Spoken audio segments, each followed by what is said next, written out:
هستا فينا اركي لقلوة جارك ديل خلك كانوا ميفاني ماي في خلك مع مستا عبد الواسط حمو اندامي مكتبة سياسي يا بارتي ديمقراطية كردستان سوريا بخير بالفي خلك مع مستا الدفر بالتفاهي د قناغك نودا درباست بي وك بارتي ديمقراطية كردستان السوريا تشاو خو اما دكريا جفي قناغيرا براستي وقت فرموكر إيرو رجلات نابين قال لك كهرتن كابني بتايبت إيرو هولير بوا وقت باي تختا دبلوماتيكا نابنتوي جبرويه كيجي رولا كرد وكردستاني وسروك مسعود برزاني قال لك بي باندور بي كهرتنين تين بيشاروجي رجلات نابينا وقت فرموكري ام وقت بارتي ديمقراطي كردستان سوريا جزء كن جوی پروسا گوهرتنی و وی پروژه کردی و کردستانی یا گو سروک مسعود برزانی دشوپین دخوازی خون و هیوین کردای 100 سالی لسرخ نقشه جهان دینه جبروی که جی گلک ناکوکی هنا گلک دجی حواتی هیا جبروی که پرسکری که کرد پرسکری که هری زحمت بدروش لاتانا جبر افتشته هنی جی ایرو اف قناغ جويرة ام وقت بارتي ديمقراطي كردستان آمادنا جبرويه كي خوندنا ما يا دولي يا اقليمي يا رجلات نابين بالتوازي وبالبشقرتيا ديتن وبروجايا سروك مسعود برزاني جو ايرو خونا كردي بيش روجي بيش دفيريدا ون غافا خوا ون كودريدا دبينن غافا بارتي ديمقراطي كردستان سوريا يعني وخو بتش آمادا كريج في قناغيرا هوني تشبكن ون تشاوا بشتفانيتكن ام حمو است دواري سياسي دبي دواري اعلامي دبي دواري تشكداري دبي دما بيخستن ام جير آمادنا جبرجو يعني تشكداري وهنا حلبت تشكداري كردستان سوريا دماغو بيخست وقت هيريش داعش لدجي دوزا كردستاني كردستان ما آزاد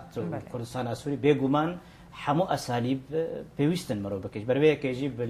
بغوتناتن لي بريا هرتشي دواري سياسي ودبلوماتيك او يا هري مهمه هكر جهات وروش هات خستن اماده بنجبرغو حمو اساليب وحمو شوا بيوستن غمرو كارو خباتك بله ما مستا وقت بارتي ديمقراطي كردستان سوريا قالك رخنا جيرتين كرن يك جوار خناجي قد بيجن لسر عردي خنادنا خويا كرن نادر كفنا سرو جبرتش براستي يعني بارتي ديمقراطي كردستان هنا روش نهات يجو ام كاربن قابي عملي بس له دواري رخصتني دا دواري شما بارتي دي روش جوار هات او هناكي مثلا وقت شيء وقت جان بارتي وقت بارتي بايدي قناعات امدا ظرف نجير هاتنا مسألة تكلية ومسألة رجيمة ومسألة خو آماده کر جبونی قناغ کنو او قناغ مزانی بو اما وک هف پاره هبون شرکاتی ها مخواست انه ام براتیه مشن هنا کی پیدی افغاف شختن ربر جبر کیجی ایرو ام خوازن ضغط بکن انه ساحه ما سیاسی یا کردستان سوری ام حمو خودیوینا جبر چنا کو کی دجاتی هفرا و خساره ما کردا تبه ام هود دواري دبلوماتي دا دواري استا كردستاني دا ام كاربن وقت برا حمو بهفرا الشريك من بالي كي تني و دجاتی چه بيج بربه كيجن قالك هولدان دبن لأفقنا قد مشيد بهوريا ام وقت بارتي ديمقراطي كردستان امزان متحوله متحركه ندائميه جبر كيجي بنجها جماهيري وبنجها سياسي يا ديمقراطي كردستان تاريخيه موجوده جبر كيجي دماغو ام بخوازن وقناغا دولي بيغهرتن واحداث بين اباكرن بهوريا ام جير امادنا وام حمود استادش جبرنها قناغا كردجي هبه ام هناك جبر كي ناخوازن ام برزگريكي خوي ثانوي مجيبن ام برزگريكي اساسي دور كبن ومساله بلانين دولتا تركيا بي يانجي شام وبشار بي يان مالكي وطهران بي دخوازن كردا ديجي هبكن وقناغا نفس كردستان سوري تجي هبه او قناغ بحوله كردستان يعني انكو كيدنا براو بيدي دا او ناكو كين دوامين السركات شو دانيا بيشياخ يعني ارمان جين سركه مثلا ام بالا كردي خطابه كردي يكبي ام كاربن الهمبري دجمنه ما بيشاروجي وعربن عشائري عربن داعش ب بلان دولتي بالنسبه بك ام دخوازن هبدو بباريزن حتى ما بي ام باسكي خوجابر ديني لنايا واطيا جو ام دي بطرسن ياجي امكانيات متنا جو ام كاربن صاحي بقرن ام بمسؤوليه ببرسيارتي لين ميزاج بربيك خونا اي كرده كي بيرجادن او جبراي منا كوري في تفجير وخبات نجبر بك أم هناك بنفجع في أزيتيا حزبي مشروعين نتوي دوزا كردستان سوري بي باراسن ونبك غزك جو أم كرد ببن بلاولا دست حمو دولت هذا ينجي دجمنما وكاربن صحة كردستان سوري ولكن تبلولوجي مخابن شاشيتي واخطاء وزور دستي وشعب سوري سرمد بي إلو خاكا كردستان سوري باش والد بي بله براستيجي أفلا كرن هري مطر سينا مزنا دس جهين دس خستيان سياسي يعني مسألة أزيتية حزبية يعني جهة كي أبانا حموجي دمكينا جبربيك دوی ام داستر خویان نتویده دوزا کردی بیش باراستن و ام حمول خوابگرن اینو خورتونا ما بخبونا ما مستا ونه تشبكن اجبو والنهل يعني ونشتكن حتى عنها وتشكرياتا دو بيركي جفينا كوميتانا فنديا بارتيا وتشيبو لقامشلو ورخنا تند لبارتيا بيدي كرو تشتي غوراغ هاندي ويبري ون بيجن ام هولداني دكن جبو چاره سريه كي ام ببينا براوان ام بريارين و فرمانه پیادي بسخو قبول ناكن چه دوارات تجنيد به چه دوارات اداره دمكي به ام دبيجن خوندنا وطني يعني نارينا وطني ونكارن دوزا كردي ببن سري بربيه كيجي تشتي وانا شاشن ام براي هبن شركاتي كراست هبال بنديه كراست ام دخواجه بربيك ام رخنا دكن وام بميراني جد بيجن وام كارن رؤيا خويا سياسي لي ام دائما ناخوازن كرد بكبه بيسيرا كردا تبلو بيدي مدكوجي مدغري متالاندك حمو اوايادك لناي واطيق انمر نكاري برخدي تشقاسي زعيف جيبي تكاري برخو بديت كاري بالمقابله فعلك وكوي زياده ترجيبك لي ببرسيارتي ام بيجن انه براي منا ام كرد براي هبن بردوزا كردي ارمان جامع نمسألة از برجواندی حزبی پارتی دموکراتی کردستان سوریه انجی پارتی مای کردی انجمنا کردی رولک ویا دیروکید آوا کرنا نتویت و برخدانا نتویت الهمبري بشار الاسد الهمبري حافظ اسد البري بلان شوفيني برخدا وسري نطوا ايرو الهمبري برايما ام هناك باسكي خود طوين نايا واطيا جو معناته برايما هرتش تويسا حجره بي وكويه يانجي امنيكار اف خندنك بي ون اللي بيشيا ورابن وروجا كوري ون بيشيا ورابن بيشيا غلطيه ميرابن بيشيا شاشتيه بيجر بيشيا جو دجمن بخوازه كردا تنبك يعني كردا بيشيا بيدي وسياساتي غلط يعني ايرو بيدي جما جو بردوامك ودفر دجي كردات يا خوا وبراي خبه هلبت الهمبر بسكن ايرو جيروك نما ما جيروكا حرص هلبت هنا قوناغا خندنا ما يا دولي واقليمي احداث رجلات انا بين سوريا دا بلان هي هنا او بلان نجها وي دماغو ام كاربن برزغريكا خويا كرديتي چاره سر بر ام ماستر وبالانتر دميزين بله بله ما مستا امورن آلیکی دیجی وک پارتی دموکراتی کردستان سوریا و پشتوانی خوا جبو هرما کردستان نشان داد و قناغا گوته درباس بو جئریشن داعشه از دیسا و پرسیج تجید کم من پرسیج هناك اندامن دیجی و پارتی کر هون وک پارتی چی و هيا يعني وهين اشکر نکریا و پشتاخو به گریدایا گم پشتوانی پی بکن بري هرتشتي أذقوا ناغا قول شيبو ديجي كردستان عراقي وهولير وسلوك مسعود براستي بلانك قال لك كومبلو مظلم ونكيم يا حفتي وبينجابو هكذا مصدر بي لي بيش مرقا وملتي ما دكامبادا ورولا خويا ديروكي ونتوي وكهرتام ديتن انه بشتغانيه قال لك دا واتموسفير قال لك بوزيتيف الساحه كردستان عراقي دا انه ام خدي نتويه وخباتنا جبربيكي ام قال لك شهناز بون يرو الهوليرم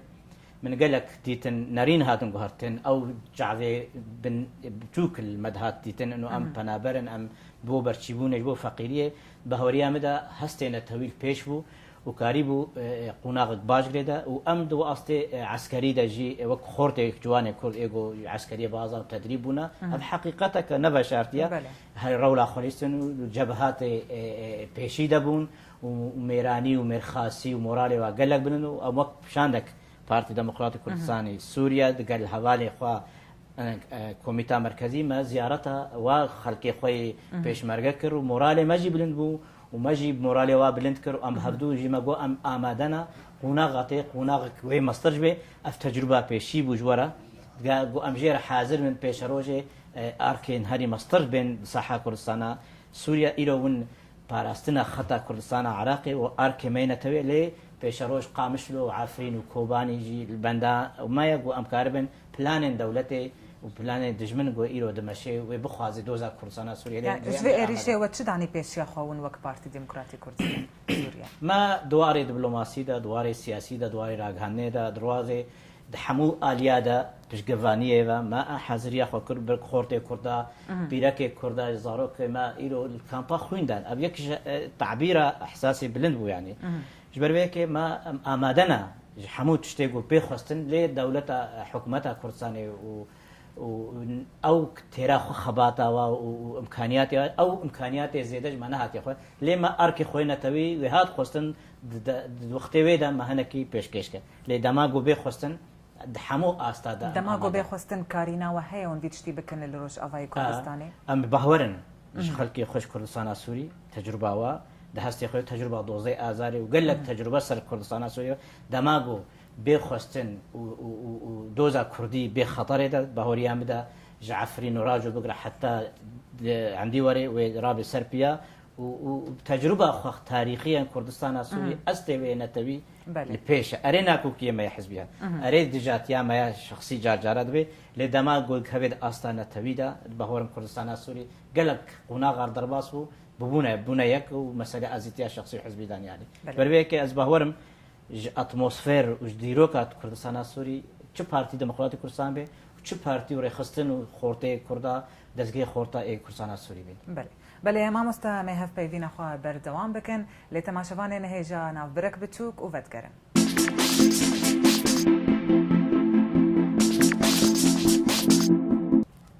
بله ام جارك دي فتقرن تماشوان نهيجا ما مستا ما بحثا في إرشاد داعش لسر دفريت كرورو لاهري مهروها بشتفانيا ووك بارتي ديمقراطي كردستان سوريا جبو باشوري كردستاني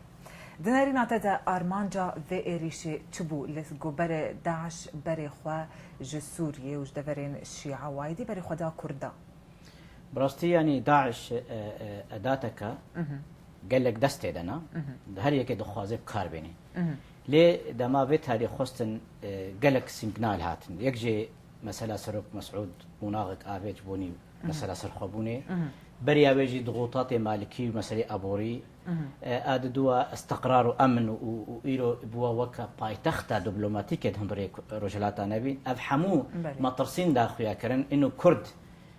بنجها كأساسين يجبوني ديمقراطية يجبوني وكهبية يجبوني براتية خاصة مسألة في الله مسألة إزيدية حمونا توتين باراستن وديتنو بيرو بهورية كردستان عراقي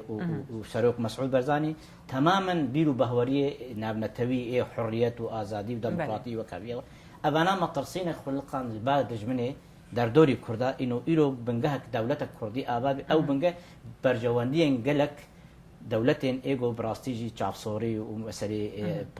كابنا برستي دخوازي بدي عرضي أبانا بلان بو داعش بأواكي خست درباسي مسلي ببي بشتوي وكا سيجنال دستا إيران بي يعني جي مالكي بي يعني جي بشار بي بخوازي وي دوزا كردي تيك ببي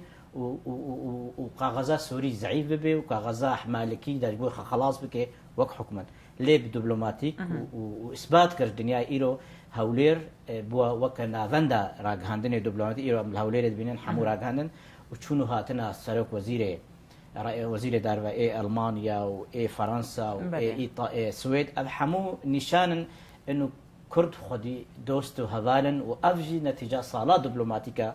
ديتني سروق مسعود انه بروجا نتوي نبج بو كرسان علاقه بو هر چار پارچه كسه و بروسا اشتي هندري كرسان تركي دا بالسركبه افحمو بلان وندابون وكتن وايروجي ام دوجن انه ام قناغه برسر خابوني دا نجبر به كيجي ايرو الاتحاد الاوروبي وقت برياره كد سنج بو دوزا كرد بله ومثلا امريكا انه خطا صوره واوباما درد كبير رئيس امريكا افحمو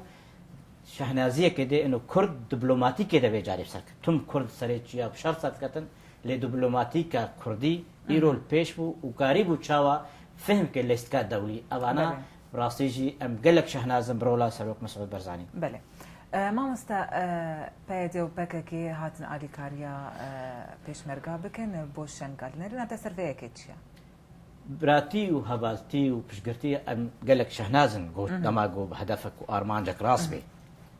بەرەم حاجەتی هەبێ برای هەبێت لێ هەکەر ئارمانجین پارتیتیە بێن یانجی ئارمانجین نەوایە خەلف بن بێگومان ئەم ژێرە ئامادەنا نەریناتە ئەو نەوایە هەنا ئەو هەیە طبعا زۆک پارتی دموکراتی کوردستان